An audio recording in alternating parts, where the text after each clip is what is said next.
Jangan lupa subscribe, like, and comment agar channel ini bisa berkembang lebih maju.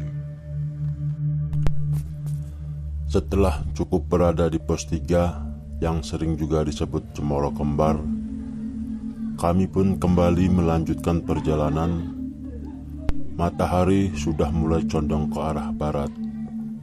Harus tepat waktu, kalau tidak bisa kemalaman di jalan.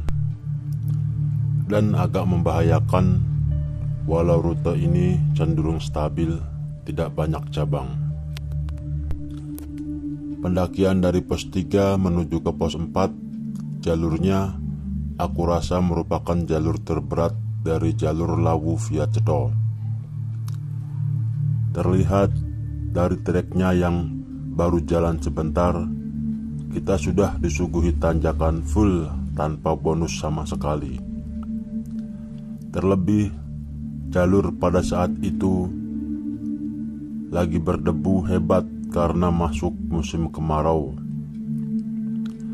Makin menjadi susah atur nafasnya. Selain itu, semakin tinggi pendakian, maka oksigen pun terbatas. Nafas terkadang cepat tersenggal. Estimasi perjalanan sekitar 1,5 jam. Tapi jujur, jalurnya tak mendukung untuk tepat waktu. Terlihat Lucy dan Andre mulai kepayahan. Mereka banyak berhenti untuk mengambil nafas barang sejenak. Namun, seperti biasa, kalau di gunung itu sering ada iklan "Mari Mas". Itu bahasa wajib bagi para pendaki yang berpapasan di jalan. "Mari Mas," ucap seorang pendaki. Kami pun menjawab, "Mari, monggo." Pendaki terakhir pun berbincang dengan kami. Nampaknya ia serius bicara dengan Mas Joko. "Mas, di pertengahan pos 4 sedang turun kabut. Harus hati-hati. Aku duluan ya." "Oh iya, Mas, makasih infonya," ucap Mas Joko. Pendaki yang turun tadi pun berlalu dan hilang ditelan kelokan. "Guys, siapkan senter kalau kabut semakin pekat. Tolong jarak jangan jauh-jauh ya." "Siap, Mas." "Maaf, Mas, nampaknya kami nggak bisa ikut submit. Lucy nggak sanggup sampai atas. Daripada bahaya, mending kami kembali turun," ujar Andre. Aku merasa dejavu. Sepertinya hal ini sama persis dengan apa yang mereka katakan di pos 1 tadi. Kami pun berbasa-basi sebentar dan menyarankan lebih baik pulang. Keselamatan yang utama, puncak bukan segalanya. "Mas, makasih ya udah bareng sampai sini. Kalian hati-hati ya," ujar Lucy. "Ya, sama-sama Mbak." Kami pun bersalaman tanda perpisahan. Akan sebentar lagi tiba. Mereka pun tersenyum dan kembali turun. Perjalanan kami pun berlanjut. Benar saja, sedikit lagi memasuki pos 4. Kabut tipis mulai menyelimuti kami dan makin lama semakin pekat. Jarak pandang semakin terbatas. Mas Joko pun akhirnya berhenti sejenak, lalu memberikan komando layaknya seorang pemimpin.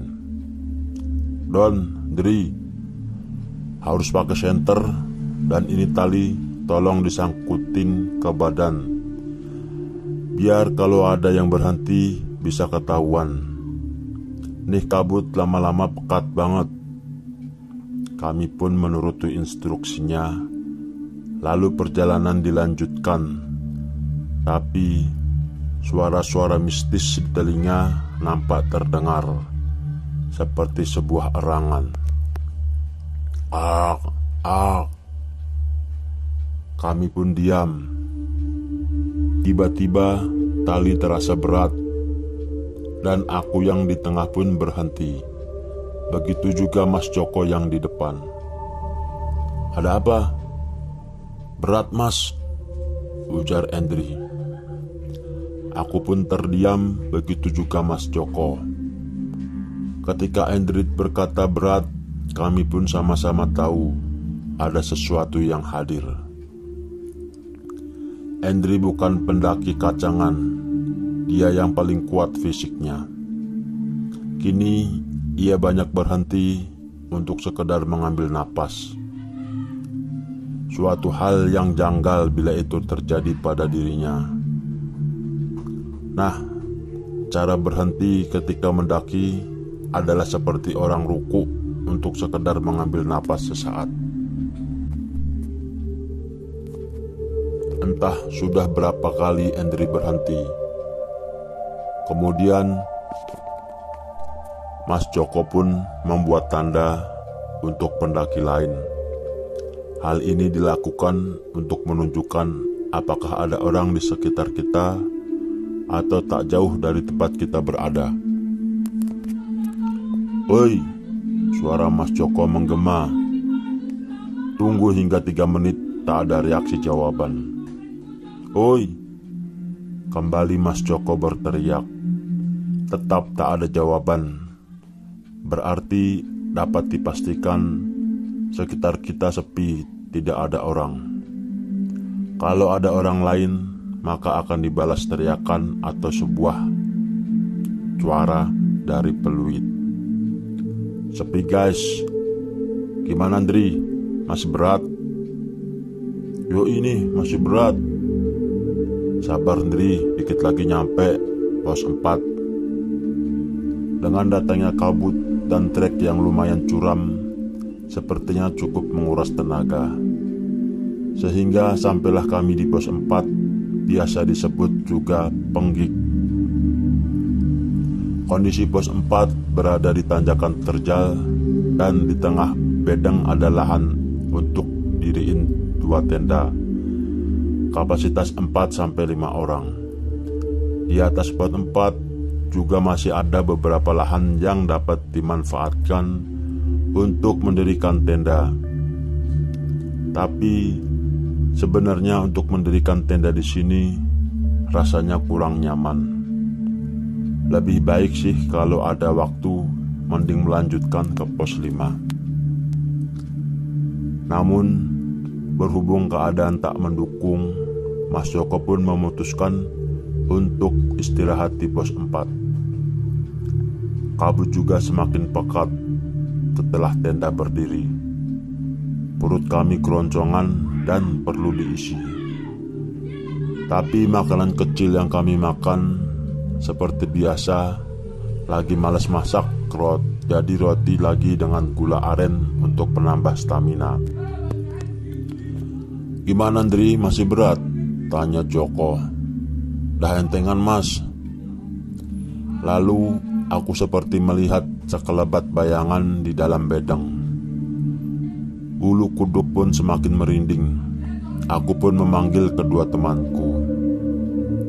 "Mas, kayak ada sesuatu di dalam bedeng." "Masa sih?" "Iya, kayak ada orang gitu Mas." "Ya sudah, yuk kita cek." Kami pun bertiga mengecek di dalam area bedeng. Senter-senter kami menembus di antara kabut hingga sampai di bedeng. Benar ada sesuatu yang bergerak dan sedang meringkuk. Sepertinya seorang anak muda dengan baju abu-abu berkerah dengan lapisan baju dalamnya berwarna putih. Terlihat tas lempang di sandangnya dengan celana biru sedang meringkuk menahan dingin. Mas," ucap kami. Lalu kami pun mendekat. Ia pun menoleh, wajahnya teramat pucat. "Dingin Mas," ucapnya sambil tersenyum.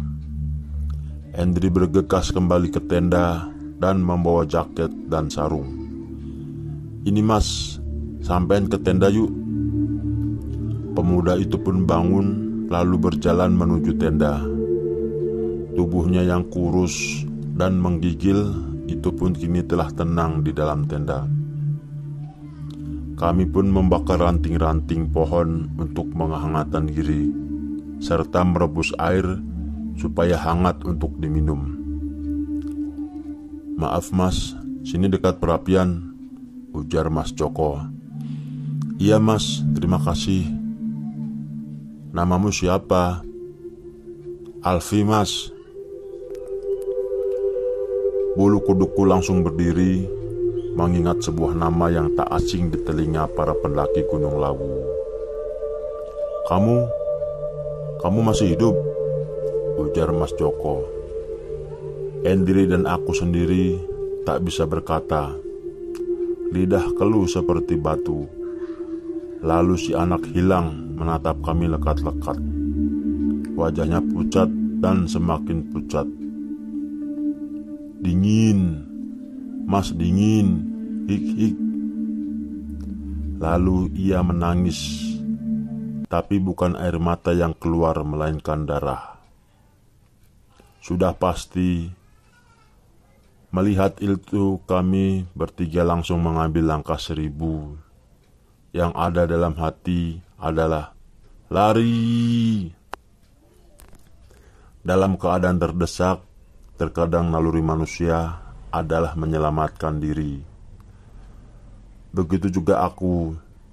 Entahlah, sudah bingung kutelusuri hutan yang gelap karena hari sudah malam. Berapa kali terjatuh, namun tetap berlari hingga nafas tersenggal. Kami terus berlari, lalu tiba-tiba aku terperosok ke dalam jurang. "Tolong!" teriakku dengan keras. Jurang itu sangat dalam, hingga pandanganku pun gelap. Lambat laun, mataku pun terbuka. Suasana kembali terang. Tiba-tiba, hos, badanku keluar keringat.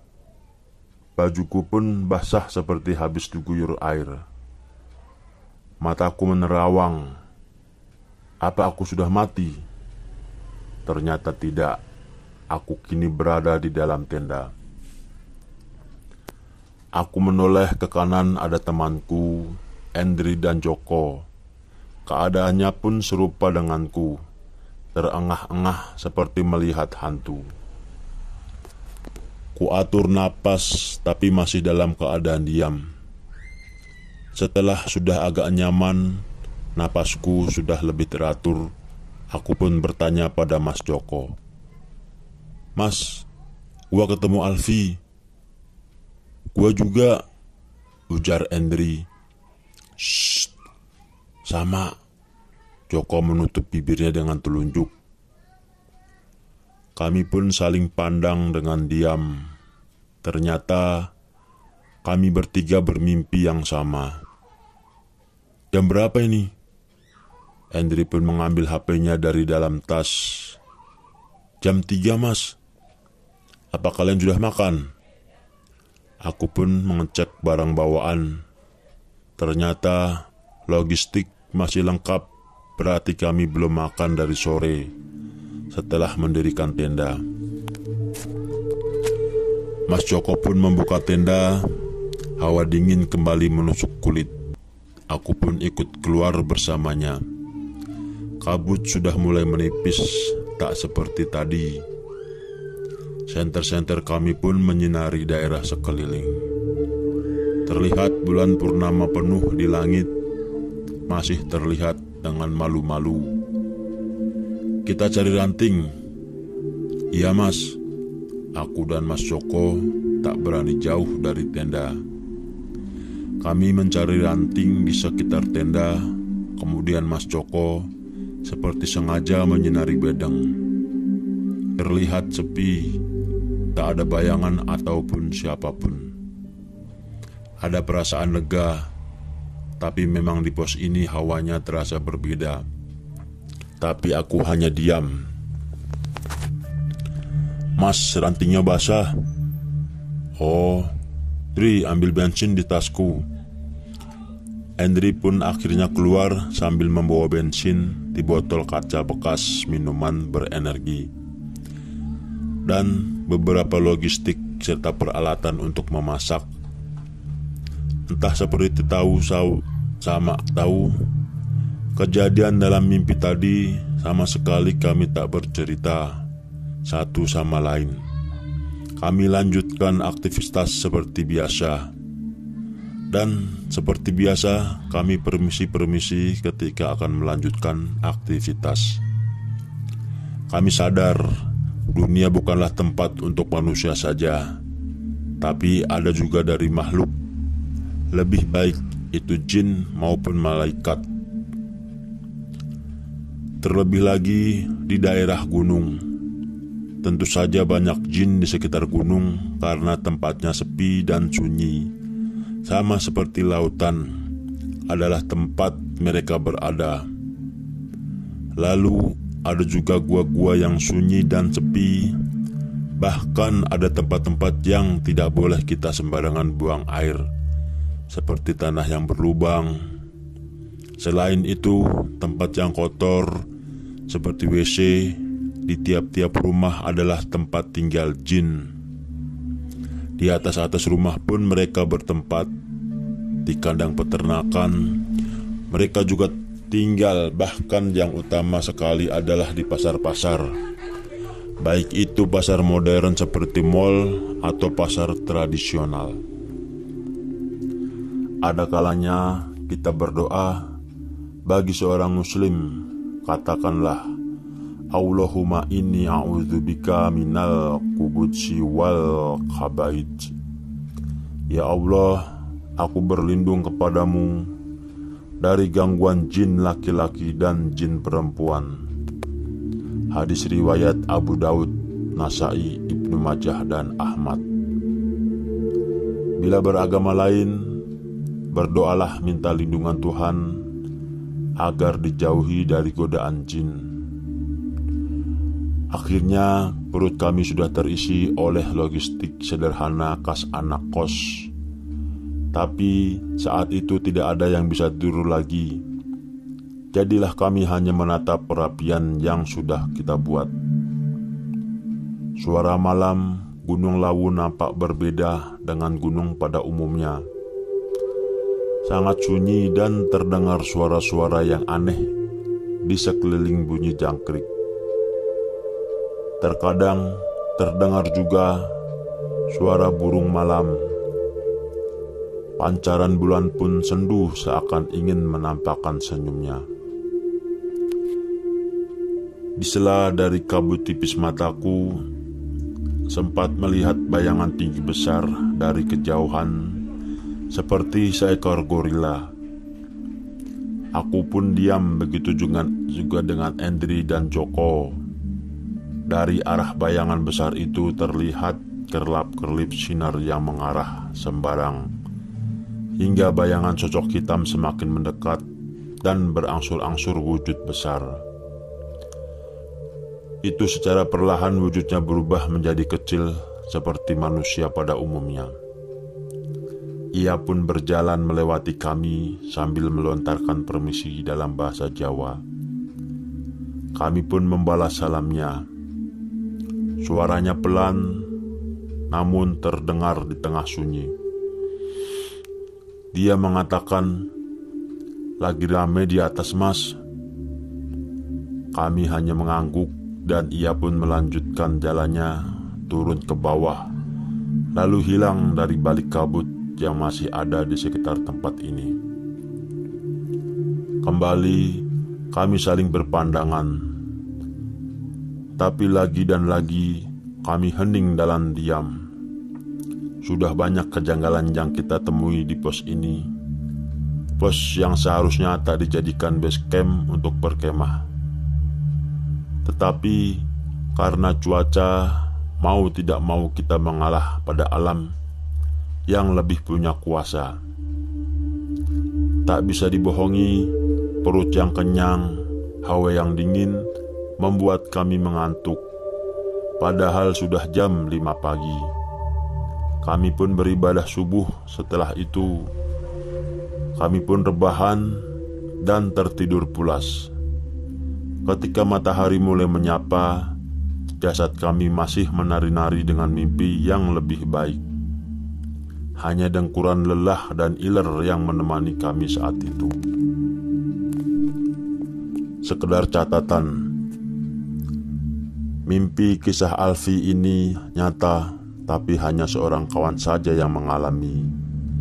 Dan itu pun bukan ketika TS mendaki. Untuk bertemu makhluk besar di Gunung Lawu itu pun benar, tapi hanya sekelebat saja. Jadi, cerita di atas sudah mengalami penambahan bumbu agar semakin menarik, jadi tidak persis sama dengan kejadian. Nantikan episode selanjutnya. Jangan lupa subscribe, like, and comment. Terima kasih.